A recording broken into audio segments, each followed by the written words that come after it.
Between the, so ang kung sa mga segments ko tanaw sa video o ano yung gitanaw. Okay, so segment 1 is your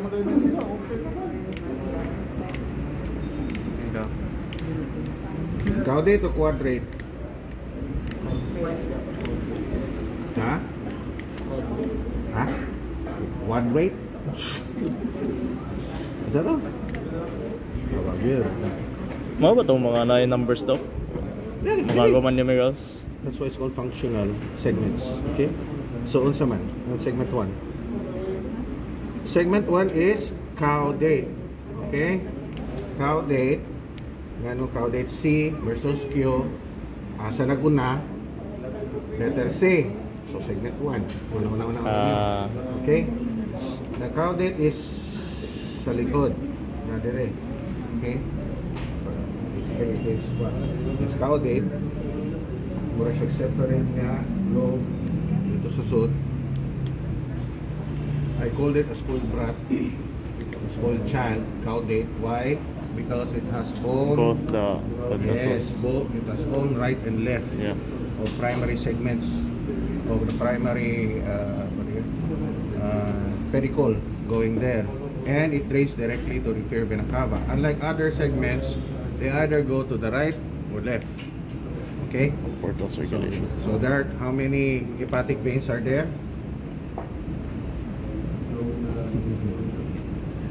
1, 2, 3, 4, 5. Take your pick. 5. 3. Okay? You have the right, the left, and the middle. Okay? Right, left, and middle. Now yung mga fissures. How do I explain the fissures? What's the significance of the fissures? The fissures are landmarks that will pinpoint asa ang mga hepatic veins. Mga vessels. Okay?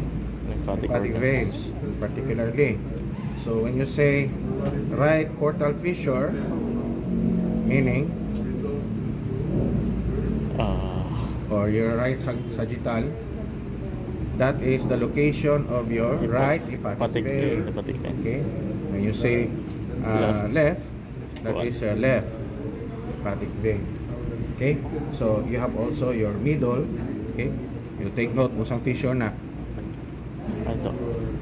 Wala? Anyone guess? Middle fissure. Ako patudluan mo. So man.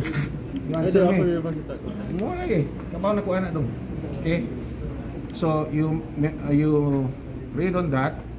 So kung kani where your falciform is and your round ligaments supposedly here, okay, this will constitute your second and third. Okay, second and third. Functional daw? Segment. Naday anatomical. Ay. Wala, di ba? So take note of that. Okay, that's why it's called functional, because of the tertiary pedicle. Okay, so you have second. First is caudate, as likod. You have second and third, which is medial to your falciform. Now, between the falciform and the Cantley's line here, this constitute your segment 4. Okay? So 2, 3, 4 ni siya. And then you divide this other side lateral to your Cantley's line. Counterclockwise. Yes, 5, 6, 7, and 8. Okay? Now, inyo i-dissect ni. So you see there are 5 ligament here. This is what is your ligament? This one? Triangular daw. Hindi. What forms the triangular? Itong left and right. Coronary ligaments. Okay, you have the anterior. This one is anterior. Kana siya, anterior ni siya. Viscoales going to the middle to form the Triangular. falciform. Going to the middle, falciform na siya. Now, if this coronary ligament goes laterally and medially together with the anterior man wa pa nato nakita ng posterior. So when they join, that's your tubag. Itong triangular. Okay. Wala, triangular na siya. Ay, okay. Okay? Hindi magka-triangle. Okay. Sorry. It's somewhere here. If you opened up, or we have a separate figure, you try to identify that. So in this case, kini klaro. Kana na the pituitary where this is the anterior and the posterior behind joint. This is your triangular ligament. Okay. Okay. Now this is your gallbladder. The one peeping out, that is your fundus. From the fundus down to the neck, that is your body, the biggest part. Okay, so this is the body. Okay, retract biasa mo pick up today. Okay, so pick up. Okay, these are clamps. Okay, these are forceps clamps, curved and straight. Okay, and these are your scissor nail, and this your pick up. Okay, either toothed or non-toothed. This one non-toothed, why nipple, no? So this is another ligament. Okay, the ligament where your cone bile duct is, saan ang triad, anak? Cone bile duct, portal vein, and hepatic artery is where you have the hepatoduodenal ligament. Okay, hepatoduodenal ligament. Medial to that, going here, that is you're going to the stomach. Nawa ng stomach. Supposedly kani siya, part pa ni siya padung dito. That is your hepatogastric ligament. Okay? Now, if you notice that behind here, na siya buho. This one, this is called the foramen of Winslow. Okay? Buho. O kung sumaday ka doon. You're English? Okay, oh, English. The opening here is called the foramen of Winslow. Okay? In German, it's Winslow, Volkswagen. Okay? No, anyway, Winslow. So this goes this to the Societe. And what do you call that? Wala, option mong doktoral yun, anak. Lesser sac or mental patay tani nun. Sige, wala mo ka na mga spaces ba. Anyway, foramen Winslow is behind the hepatoduodenal ligament. Una, the clinical significance of that, kung na-infection dire, pwede siya kalusot dito, magpundo ni siya dire, may himog abscess. Oh, sorry pa, mayroon tayo English niya. Okay, and the clinical significance of this, if there is an ongoing infection here, like hepatic abscess, ruptured, it can spread to this area. There's a potential space there. Okay? So, oh, can you caudate eh? This is the caudate. Now, can you, somebody retract this? Okay, now I'm going to dissect the hepatoduodenal ligament. This one. Ano mo, video? Sikat kayo ko. Ay, putang na sa TikTok. Yes, stop. So, you notice gano'ng green siya? Very good. Ang bile, nag-sip out na. Post-mortem. Okay? Normally, it does not. What action do you want me to... Huh? It does not. Sip out. You want me to do a British accent? Okay?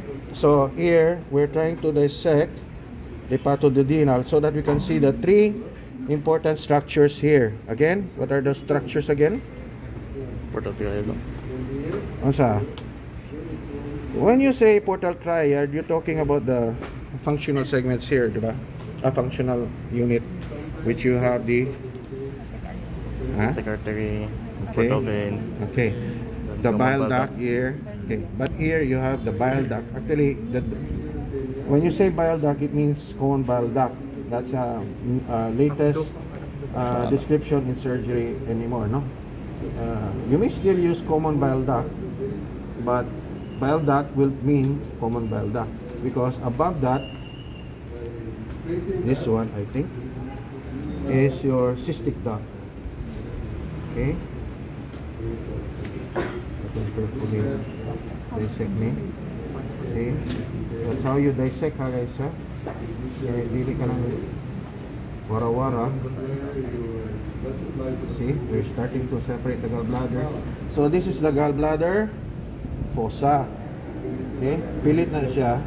So therefore, this part of the gallbladder is not covered by Gleason's capsule. Okay, may uban, what we call anomaly, we call the floating gallbladder. Naglutaw lang yun siya. No? It's not attached to the liver. But in this case, this is not. This is the usual. Okay, so we stir carefully, dissect. Okay, and maybe we can. Here is now. Okay, this patient has.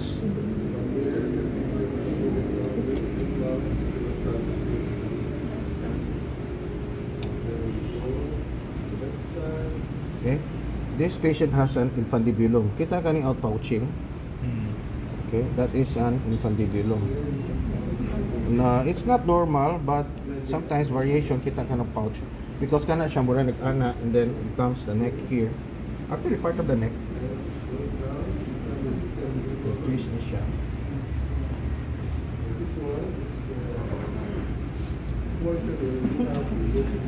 So this is the portal vein there. So the positioning of the portal vein, posterior siya sa common bile duct and the hepatic artery.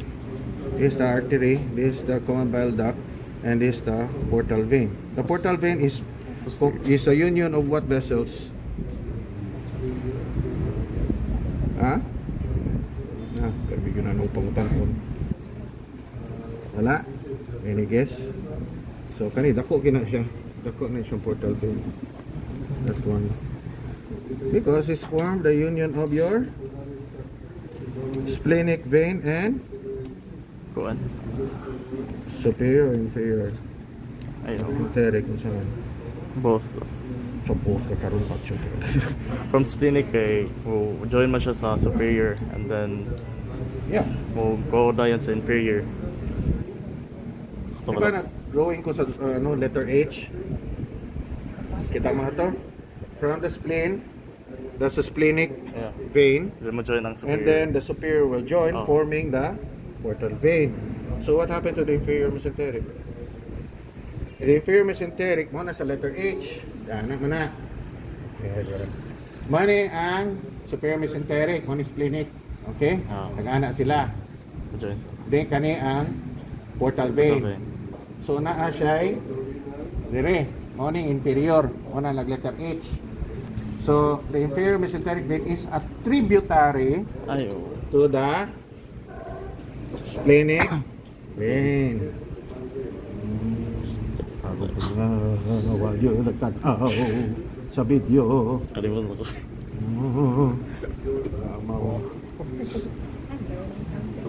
Wala ito magkitaan. Tingali gamay. Kaya cystic artery dito eh.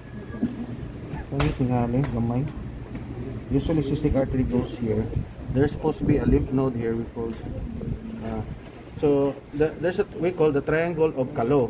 Okay, hepatocystic triangle of Callot, which we surgeons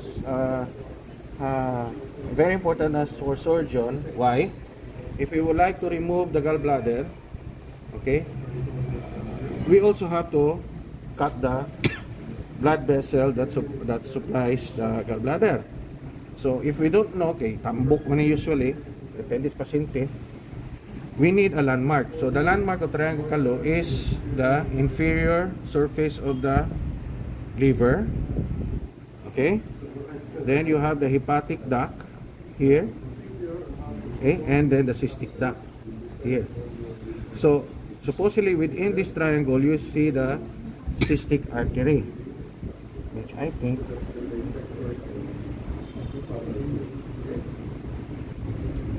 maybe this one kung ikan siya sa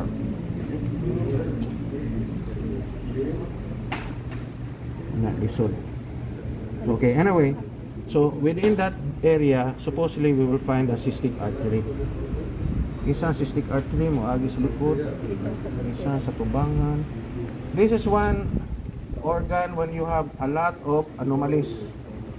This is also organ there are a lot of injuries, iatrogenic or done by surgeon kay wa mo basag libro. Dito unusual anatomy ba? That's why very important ang anatomy. So here I'm separating the bile duct from the hepatic artery. Gani ang buang.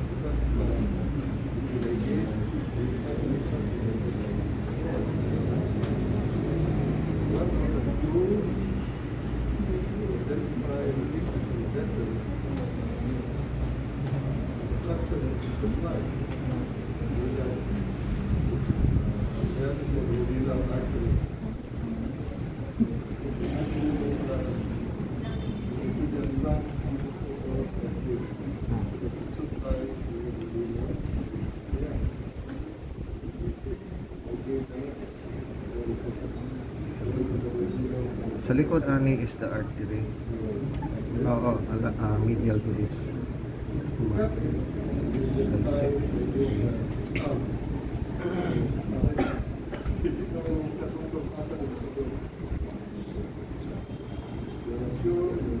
Ini maklaro ang artery here. But what is clear here is this is the cystic duct. This one. Kita ka? And this is the below the cystic duct, this is your common bile duct or bile duct, and above that, that is your hepatic or common hepatic. Take note, So,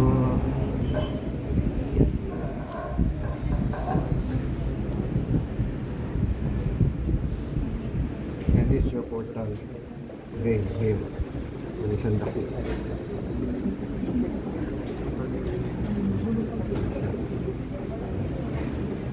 I think this is the artery. And this is the artery, hepatic artery, and this is the portal vein.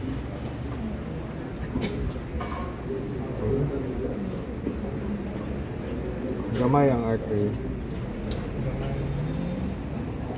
So majority of the blood supply to the liver is actually coming from the portal vein.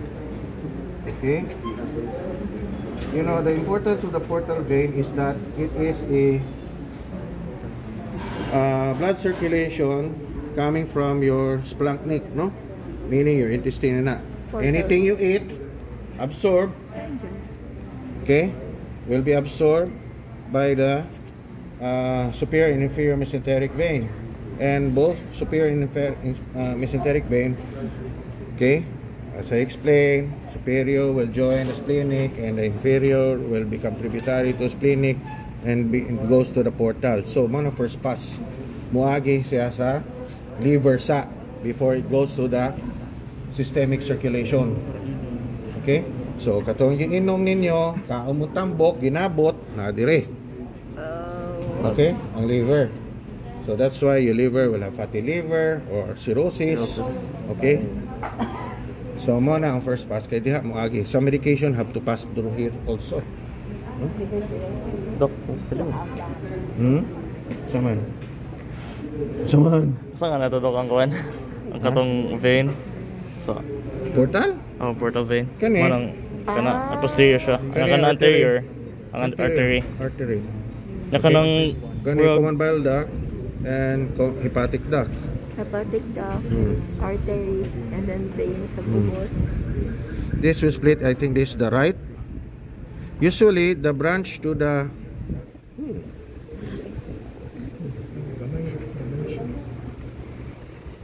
usually the cystic artery is coming from the right hepatic artery, supposedly from here. This one is right, ang usa pa tong left, no?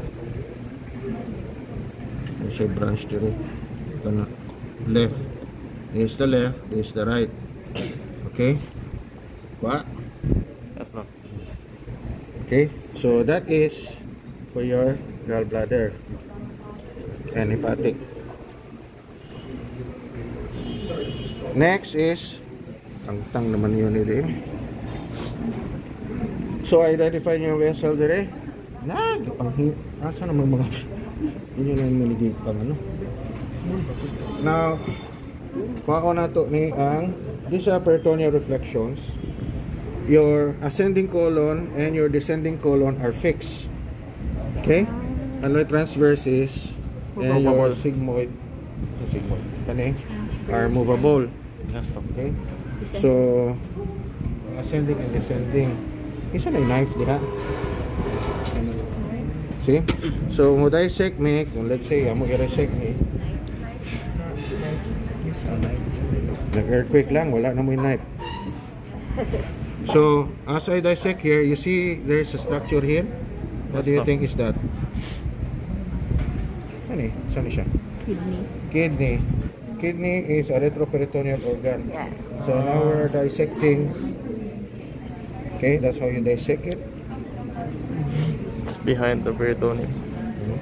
So we're releasing the ascending colon here carefully. So you're exposing now, this is the retroperitoneal space already sa likod. Okay. Ganyan, we call that Cattell's maneuver. This one is Mattox maneuver kung mag-surgery mo. Anyway, Saan Mattox maneuver daw? basaha. That's for Okay? Hindi mo ba Kaya biyan pa na ninyo. Clinical na na. Alas mag-surgeon ka dong. Okay?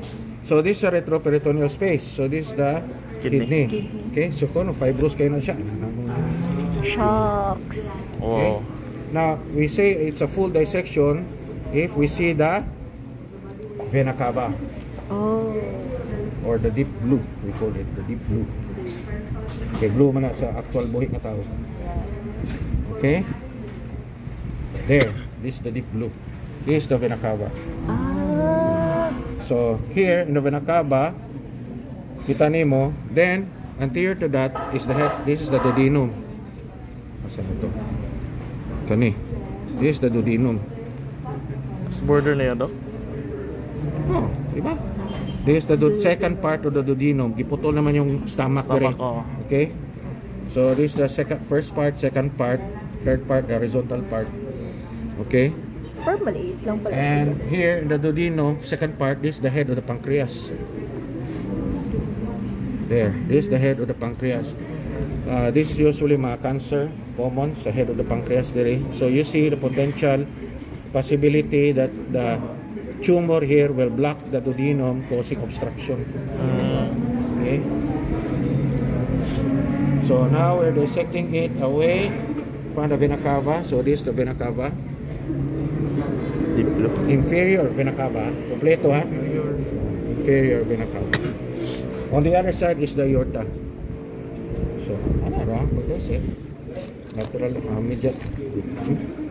So, vena cava, hinahinay lang. Okay, atong tanaw ng vessel. So, this is the appendix, the vermiform appendix. Answer vermiform appendix ha. Okay, kung appendix lang kung saan na libro. Okay, vermiform. Vermiform. Na-contracted na this is the mesoappendix. This part sa mga tambok, that is where you find the blood vessel going to the appendix. Mo na appendectomy, mo ni among kwaon, putlon. Ablihon na mo mesoappendix, this one.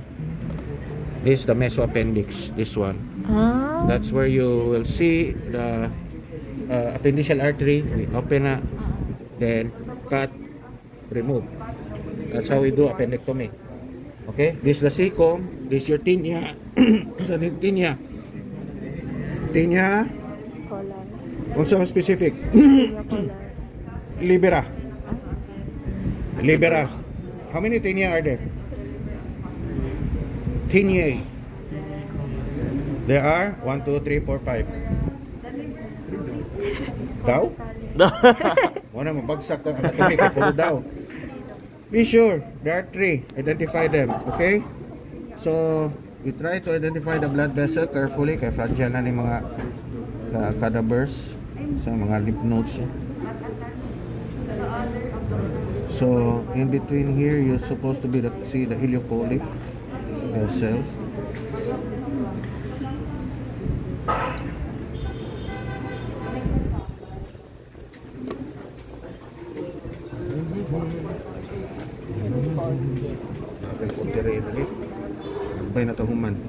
So this is the ileum, terminal ileum, cecum. Okay, so cecum, ascending colon. This is your hepatic flexure. Okay, ano mo na siya sa liver, and then this transverse. You have the splenic flexure there. So say this is spleen. Inferior spleen.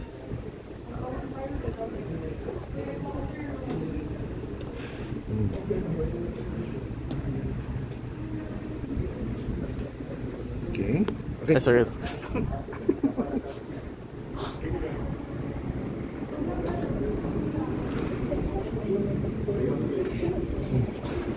Mask.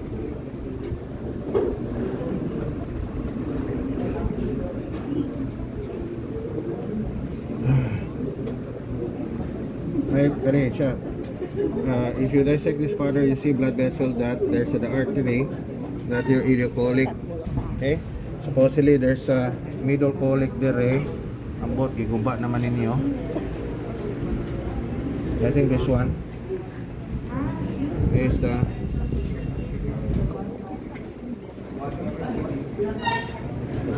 wala na.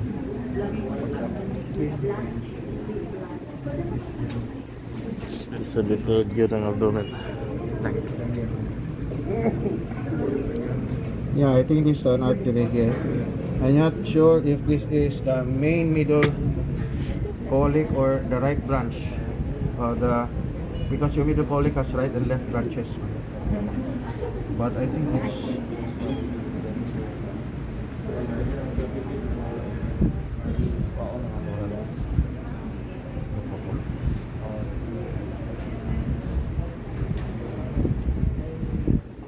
well, most likely.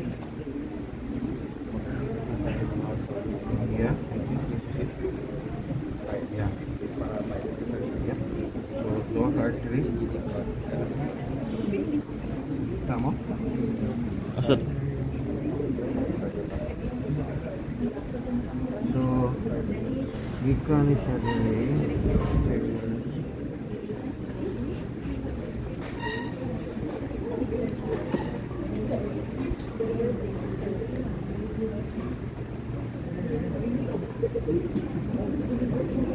Yeah.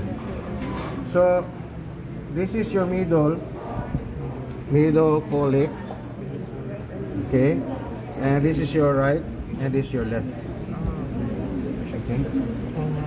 Middle colic, right and left. Okay, so kung asa siya gikan,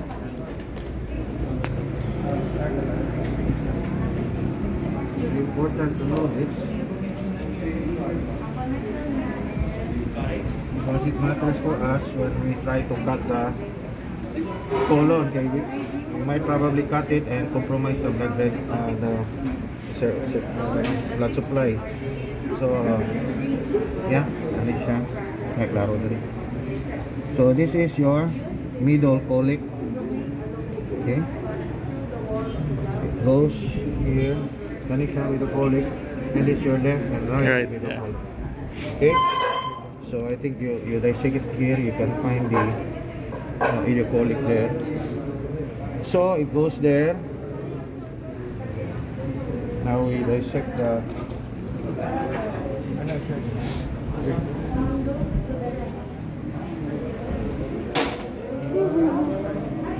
so this is the spleen.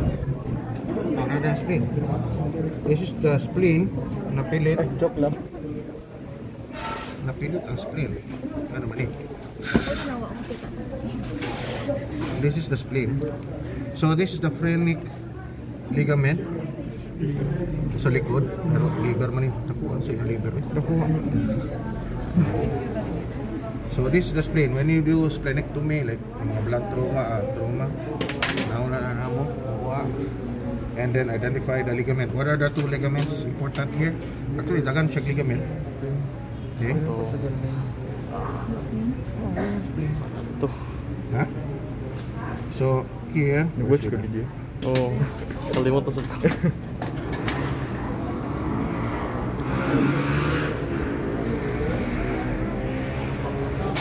this is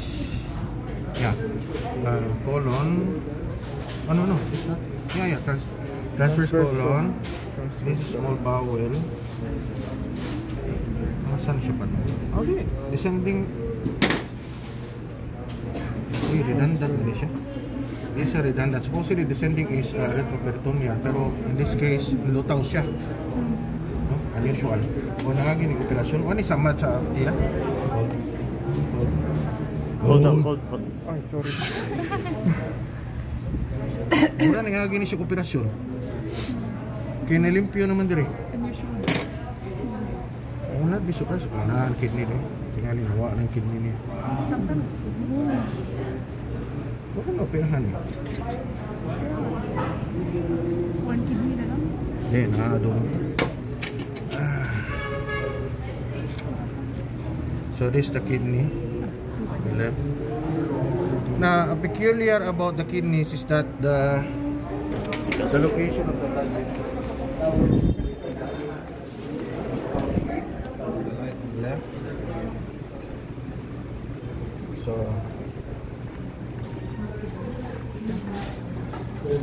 So retroperitoneal space na ta. Okay.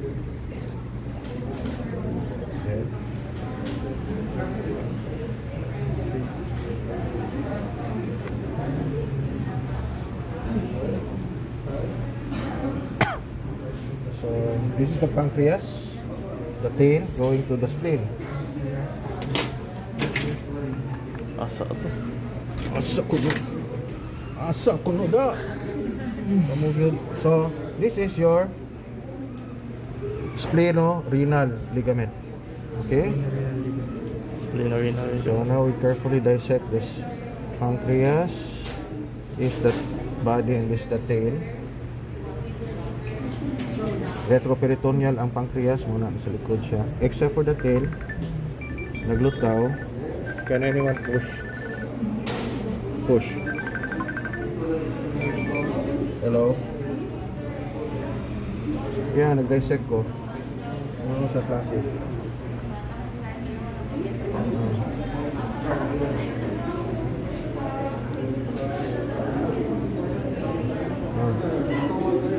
So this is the pancreas, the body. Ginita eh. Ano tayo electric pan eh? So lutaw na siya. So splenophenic ligament was ito nagitangtang.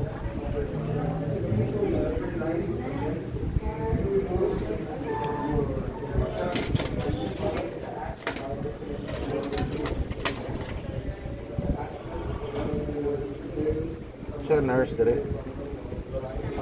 Wala. Wala. Wala yung nurse. Larga na spirita to na.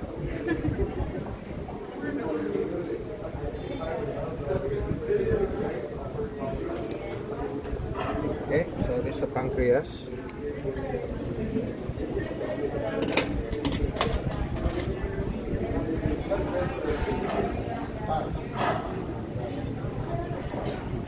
Pancreatico-colic ligament. Attachment na siya doon.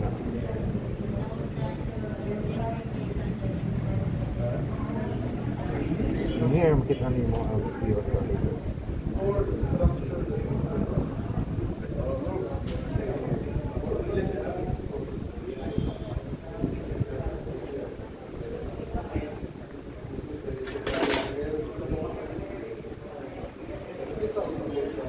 Okay.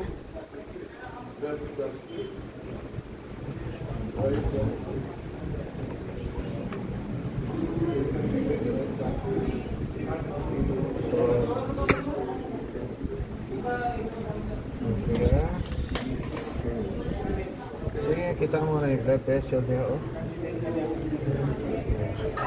What is your splenic artery?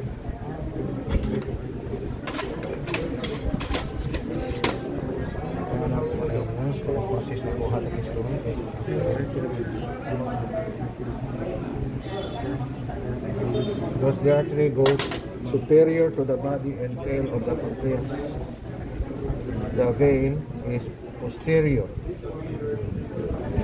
The artery is superior. Kita kang ito, that is the vein. Okay, ano yung vein? Ano yung artery?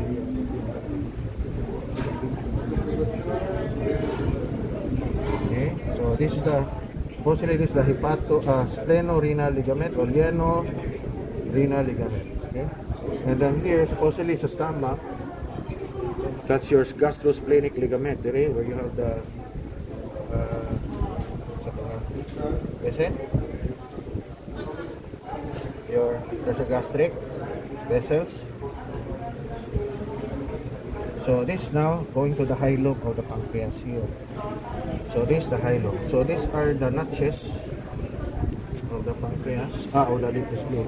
Sorry. So this the hilum. Hinahinaan nato. So you can see the splenic vessel enters the hilum. Muna, kung mag-opera mi, muna pangitaon, clamp na mo para matangtang na mo spleen. Pero bantay, kaya tingnan makapin yung clamp ng pancreas, mag-pancreatitis pasyente, na kung problema. Okay? But take note, daghan kayo siya branches.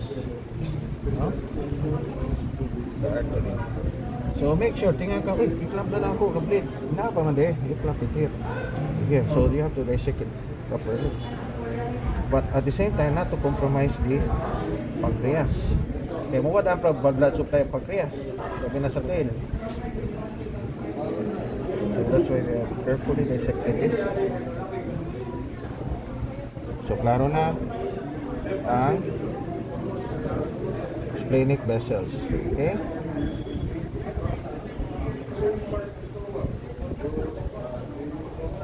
You can clean this up, going there.